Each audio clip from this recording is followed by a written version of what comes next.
Assalamualaikum warahmatullahi wabarakatuh. Apa kabar? Mudah-mudahan dalam keadaan baik ya. Terima kasih sudah mau bergabung dalam materi sejarah Indonesia di semester yang pertama ini.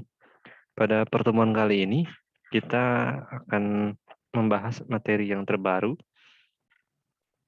Jika pertemuan yang lalu kita sudah membahas tentang politik pintu terbuka, maka kita akan membahas materi yang terakhir di bab yang pertama ini, yaitu tentang penyebaran agama Kristen dan pengaruhnya di Indonesia.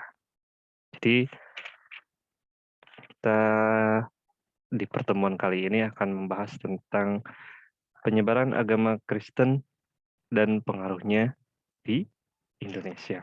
Nah, insya Allah nanti di pertemuan yang akan datang kita akan melakukan ulangan harian yang pertama ya, karena kita sudah selesai membahas bab yang pertama ini.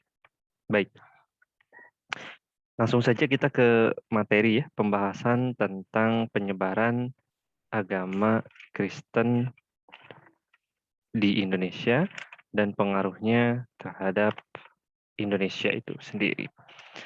Seperti yang kita ketahui bahwa agama agama Kristen itu adalah salah satu dari 3 agama samawi. Ya, ada 3 agama samawi diantaranya yaitu Islam atau agama kita sendiri, yang kedua ada Yahudi, dan yang ketiga itu adalah Kristen. Nah, agama Kristen ini adalah salah satu agama besar yang dianut oleh sebagian penduduk Indonesia.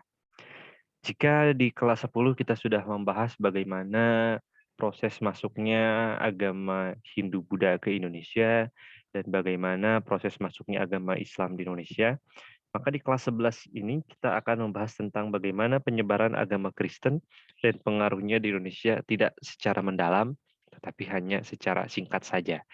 Untuk sedikit memberi pengetahuan awal kepada kita, untuk mengetahui bagaimana sebagian saudara-saudara kita di Indonesia ini ada yang menganut agama Kristen. Bagaimana mereka menganut agama Kristen dan bagaimana sejarahnya agama Kristen itu bisa masuk dan dianut oleh sebagian masyarakat Indonesia itu sendiri. Langsung saja ya.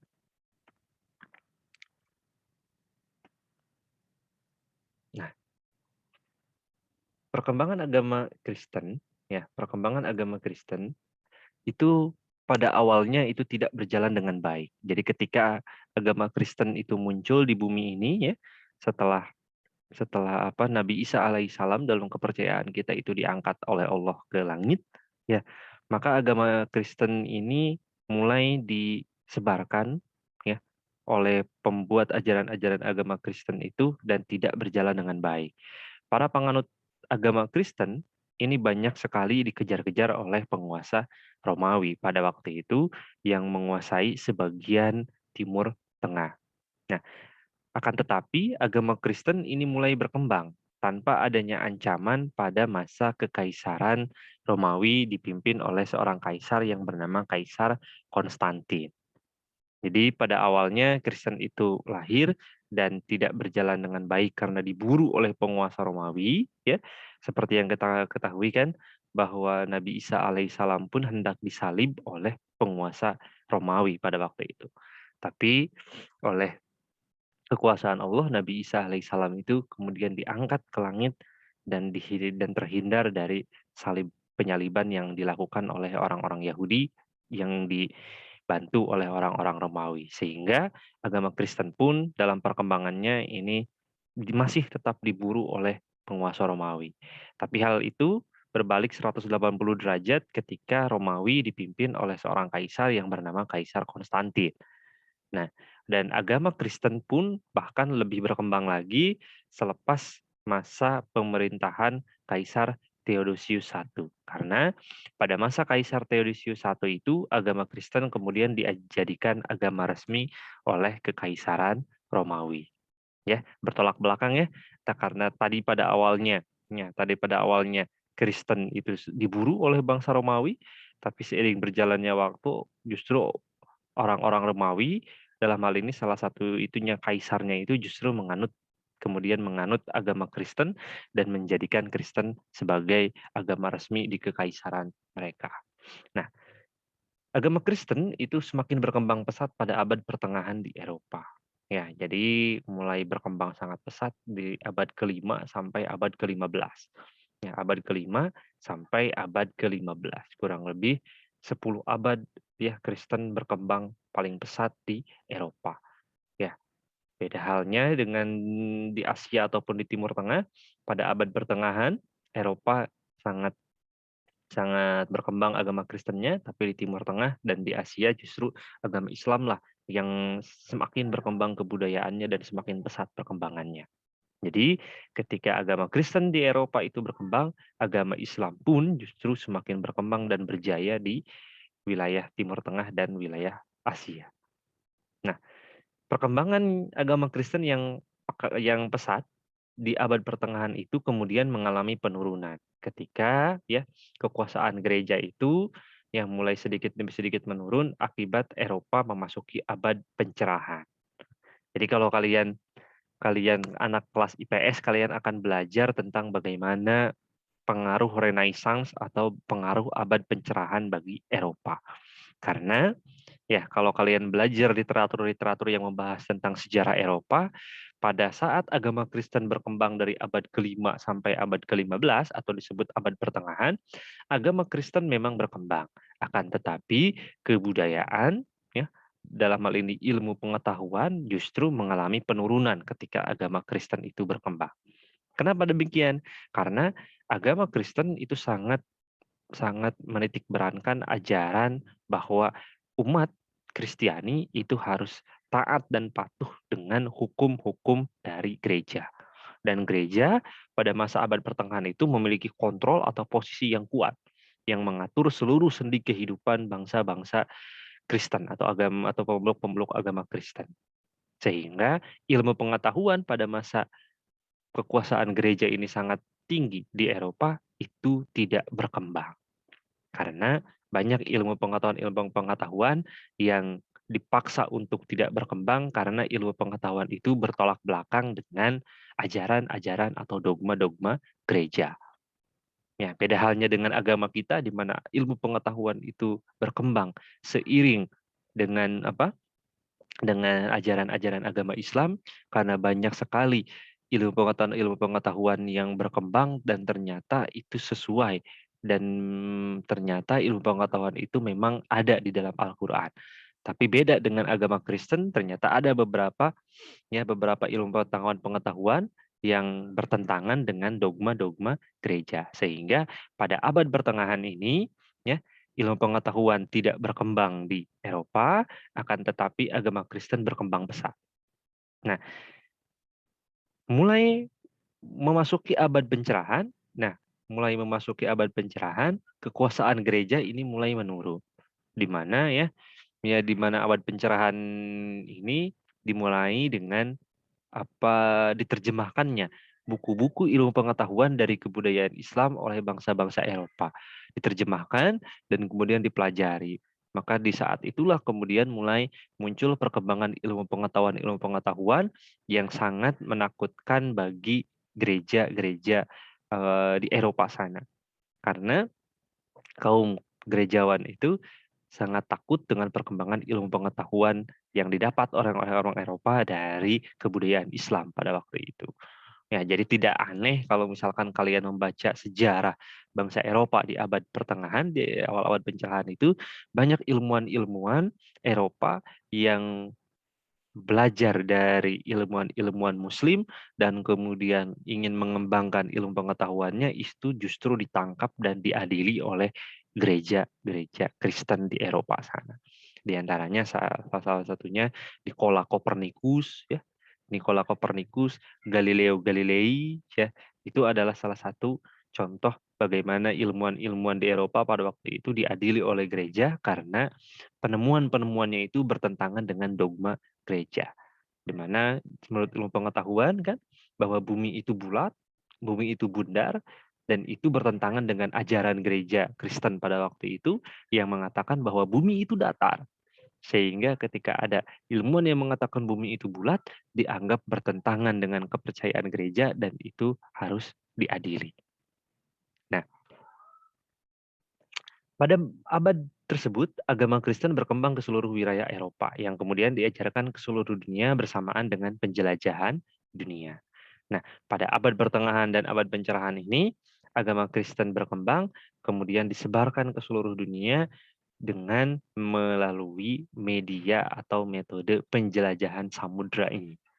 Jadi kalau kalian masih ingat pembahasan di awal tentang penjelajahan samudra yang memiliki semboyan 3G, Gold, Glory, dan Gospel. Nah, Gospel ini adalah menyebarkan agama Kristen. Nah, melalui penjelajahan samudra, orang-orang Eropa ini datang ke dunia-dunia baru dan mereka mulai mengenalkan agama-agama Kristen kepada penduduk-penduduk di daerah-daerah baru tersebut.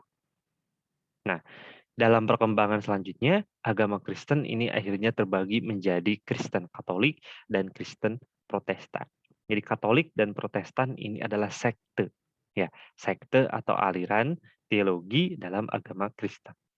Katolik dan Protestan. Nah, ini salah satu lukisan dari Kaisar Theodosius ya, yang pada masanya itu tadi di awal disebutkan bahwa agama Kristen resmi dijadikan sebagai agama resmi Kekaisaran Romawi. Nah, perkembangan agama Katolik atau agama Kristen Katolik di Indonesia. Nah, tadi di awal disebutkan bahwa agama Kristen pada perkembangannya terpecah menjadi dua, ada Kristen Katolik, ada Kristen Protestan. Nah, yang di awal kita akan bahas bagaimana sejarah agama Kristen Katolik ini masuk dan dianut oleh sebagian saudara kita di Indonesia ini. Nah, masuknya agama Kristen Katolik di Indonesia ini seiring dengan masuknya bangsa Portugis dan Spanyol. Jadi, bangsa Portugis dan bangsa Spanyol lah yang menyebarkan agama Katolik. Jadi kalau kalian punya tetangga atau kalian punya teman yang beragama non-muslim, kalau kalian tanya agama Kristennya itu apa, kalau dia mengatakan agama Katolik, berarti mereka ini mendapatkan agamanya dulu dari bangsa Portugis dan Spanyol. Karena Portugis dan Spanyol sampai sekarang ini menjadi negara dengan mayoritas penduduknya itu beragama Katolik. Dan di masa lalu, pada masa penjelajahan samudera, bangsa Portugis dan Spanyol lah yang membawa agama Katolik di Indonesia. Nah, pada tahun 1321, salah seorang pastor yang bernama Odorico de Pardonone ini pernah singgah di Sumatera, Kalimantan, dan Jawa. Jadi dari abad ke-14, ya, seorang pastor agama Katolik pun sudah sering melakukan perjalanan karena agama Katolik pun sama seperti agama yang lain menganjurkan penganut-penganutnya untuk menyebarkan agama mereka ke seluruh penjuru dunia. Jadi di awal abad ke-14 ini sudah ada seorang pastor yang singgah di Sumatera, Kalimantan, dan Jawa dalam perjalanan pengembaraannya. Kemudian tercatat tahun 1347 seorang pastor lain yang bernama Joao de Marginoli juga pernah datang ke wilayah Indonesia dan agama Katolik pun masuk ke Kepulauan Maluku ini oleh saudagar Portugis yang bernama Gonçalo Veloso dan seorang pastor bernama Simon Vaz. Jadi kalau kalian punya teman yang merupakan keturunan Maluku yang kebetulan agamanya Katolik ya, itu mereka mendapatkan agamanya itu dibawa oleh seorang saudagar Portugis yang bernama Gonçalo Veloso dan seorang pastor yang bernama Simon Vaz. Nah, dan pada bulan Juni 1546, seorang pastor asal Spanyol bernama Franciscus Saverius, ia menyinggahi Malaka dan kemudian berkunjung ke daerah Ternate, Tidore, dan Halmahera. Nah, jadi ini Franciscus Saverius. Nama yang populer, yang sering kita kenal, yang sering kita dengar, ya, misalkan di sekolah-sekolah Katolik bernama sekolah apa, namanya Franciscus Saverius. Karena ini, Franciscus Saverius ini dianggap oleh orang-orang Katolik, khususnya di Indonesia, sebagai salah satu orang suci. Ya, kalau istilah dalam agama kita, dalam ajaran agama Islam itu walinya, salah satu penyebar agama Katolik. Dia itu populer karena berhasil menyebarkan agama Katolik di daerah Ternate, Tidore, dan Halmahera. Yang pada waktu itu, ya, kalau kita lihat sejarahnya, Ternate, Tidore, dan Halmahera itu sedang dipimpin oleh Kesultanan Ternate dan Tidore. Itu. Nah, pada masa berikutnya semakin banyak yang berdatangan para misi atau misionaris-misionaris yang beraliran Katolik dari kongregasi Fransiskan, Dominikan Yesuit, dan Serikat Sabda Allah. Dan kemudian selain menyebarkan agama, ya, mereka pun banyak juga membangun sekolah-sekolah, gereja, dan rumah sakit. Ini salah satu media mereka untuk menarik agar orang-orang di Indonesia itu tertarik memeluk agama mereka. Nah, agama Katolik dengan cepat berkembang di wilayah-wilayah yang merupakan wilayah yang tidak terpengaruh agama Islam. Jadi wilayah-wilayah yang pengaruh Islamnya itu kecil, itu justru yang dimanfaatkan oleh para pastor-pastor ini untuk menyebarkan agama Katolik. Dan ini bisa dikatakan sukses untuk mereka karena mereka akhirnya mendominasi di wilayah-wilayah tersebut. Karena wilayah tersebut jarang tersentuh oleh dakwah Islam, ya mereka masuk ke sana, mereka bergerilya dan akhirnya mereka menyebarkan agama Katolik dan kemudian mereka sukses menyebarkan agamanya di sana dan menjadikan agama Katolik itu mayoritas di daerah tersebut. Di daerah mana saja itu? Di antaranya sebagian Sumatera, pedalaman Sumatera ya, di wilayah Timor, Flores, dan daerah pedalaman-pedalaman Jawa dan Kalimantan. Jadi jangan aneh kalau kalian menemukan orang-orang Jawa ya yang beragama Katolik, mereka itu berasal rata-rata dari daerah pedalaman dan rata-rata di daerah pedalaman itu dulu belum tersentuh dakwah Islam. Sehingga dimanfaatkan oleh para pastor-pastor ini untuk menyebarkan agama Katolik mereka. Dan di Pulau Kalimantan ini diantaranya di Pontianak, Palangkaraya dan sekitarnya. Ya. Nah, ini gambaran dari Fransiscus Xaverius yang dianggap sebagai santo atau orang suci bagi orang-orang Katolik itu, ya. Nah, ini adalah peta penyebaran agama Katolik di Indonesia. Jadi ini ya tadi dikatakan ya mayoritas tersebar di mana di Kepulauan Timor, ya, Flores dan Nusa Tenggara, sebagian Papua dan kemudian sebagian Kalimantan. Dan ini Kepulauan Nias dan di sebagian kecil Sumatera pun ada. Ini bisa kita lihat. Ya, dominasi-dominasi agama Katolik ya di Indonesia itu. Nah, kemudian bagaimana dengan agama Protestan? Nah, penyebaran agama Protestan atau lebih sering akrab disebut sebagai agama Kristen saja di Indonesia ini berlangsung setelah kedatangan bangsa Belanda ke Indonesia. Jadi, pembawa agama Kristen Protestan di Indonesia ini adalah bangsa Belanda. Jika tadi kalau bangsa Spanyol dan Portugis menyebarkan Katoliknya, maka Kristen Protestan disebarkan oleh Belanda. Jadi kalau kalian menemukan teman atau tetangga beragama Protestan, mereka berarti dapat agama itu dari Belanda. Kalau Katolik dari Spanyol dan Portugis. Nah, penyebaran agama Kristen Protestan di Indonesia dilakukan oleh kelompok-kelompok penyebar agama yang disebut sebagai Zending. Jadi kalau kalian mendengar istilah Zending, ya itu berarti penyebar agama Kristen Protestan. Nah, Zending yang menyebarkan agama Kristen Protestan di Indonesia ini diantaranya adalah NZG atau Netherlands Zending Genootschap. Nah, di Sumatera Utara pada tahun 1824 ini pernah didatangi oleh dua orang Amerika yang bernama Burton dan Ward. Kedua orang ini berhasil masuk ke Silindung di Batak Toba dan di sana mereka menyebarkan agama Kristen. Ya. Kemudian 1853 pendeta dari Belanda yang bernama Van der Toek berhasil masuk dan menetap di wilayah penduduk Batak sana. Pada tahun 1861 seorang Belanda juga yang bernama G. van Asselt berhasil masuk ke Tapanuli Selatan. Dan pada tahun 1861 Nansen dari Jerman juga masuk ke tanah Batak. Nah, sehingga jangan aneh, mayoritas saudara-saudara kita dari suku Batak ini menganut agama Protestan, bukan agama Katolik. Karena mereka ini didatangi langsung oleh para zending-zending tersebut. Nah, kemudian di Pulau Nias agama Kristen baru masuk pada 1861, terbatas di sekitar Sitoli, ya. Hanya sebagian besar mayoritas penduduk Nias ini Katolik, hanya sebagian kecil saja yang Protestan. Lalu kemudian di Kalimantan ini penginjil Cama masuk sekitar 1950, mereka masuk ke Kalimantan Timur. Kemudian di Sulawesi dan Maluku, Zending Belanda ini masuk 1866. yang masuk sampai ke Halmahera, dan ada yang masuk sampai ke Minahasa, dan 1891 mereka juga ada yang masuk ke daerah Gorontalo dan Poso. Nah, ini salah satu anggota dari Netherlands Zending Genootschap. Ada Albertus Christian Kruid dan Nicolas Adriani. Ya, ini salah satu misi ya, atau maaf salah satu Zending bukan misi. Lalu ini peta penyebaran agama Protestan di Indonesia yang digambarnya.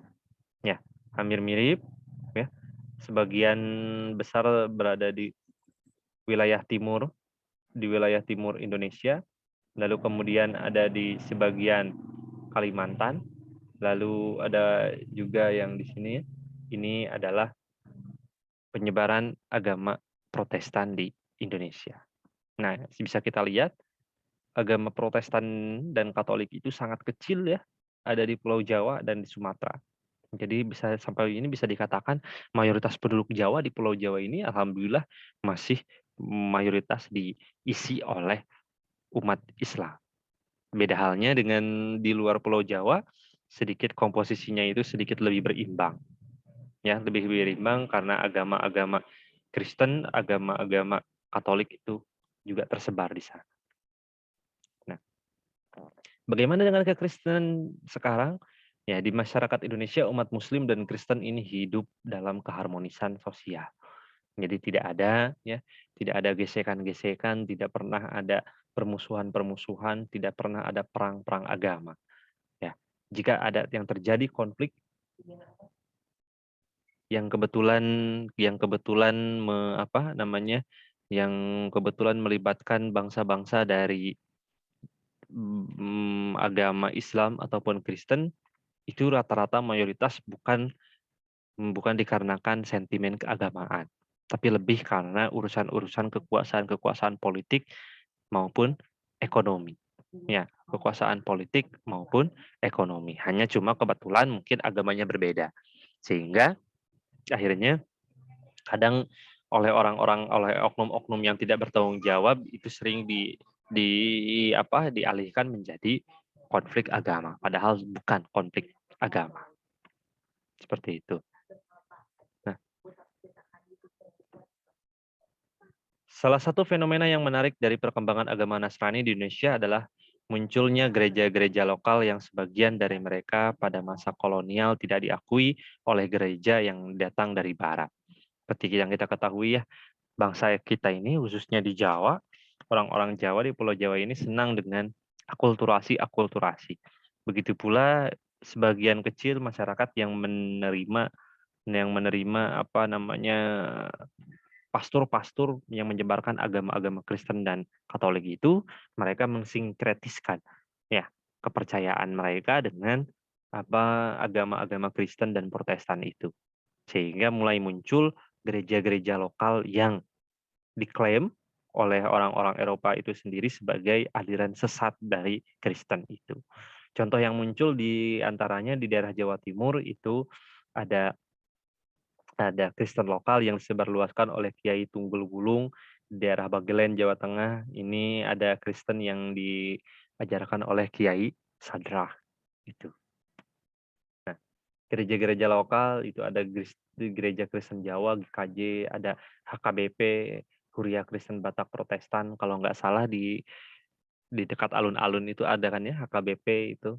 Lalu ada Gereja Pantai Kosta, Bethel Indonesia, Masehi Advent Hari ke-7 dan sebagainya. Ini gereja-gereja lokal. Ya, gereja-gereja lokal yang berkembang di Indonesia. Tidak ada di luar negeri, hanya ada di Indonesia saja. Nah, ini gambar-gambarnya, di antaranya gereja-gereja lokalnya, ini gereja katedral yang beraliran Katolik, ini ada gereja ayam di daerah Magelang, lalu ada patung salib di daerah Toraja. Nah, mungkin itu saja ya pembahasan kita kali ini. Nah, minimal kalian tahu bahwa agama Kristen masuk ke Indonesia berbarengan dengan datangnya kolonialis atau penjajah-penjajah dari Eropa. Untuk agama Katolik dibawa oleh Spanyol dan Portugis, sedangkan untuk agama Protestan itu dibawa oleh Belanda. Baik, mungkin itu saja. Terima kasih. Kurang lebihnya mohon maaf. Wallahul muwaffiq ila aqwamit thoriq. Assalamualaikum warahmatullahi wabarakatuh.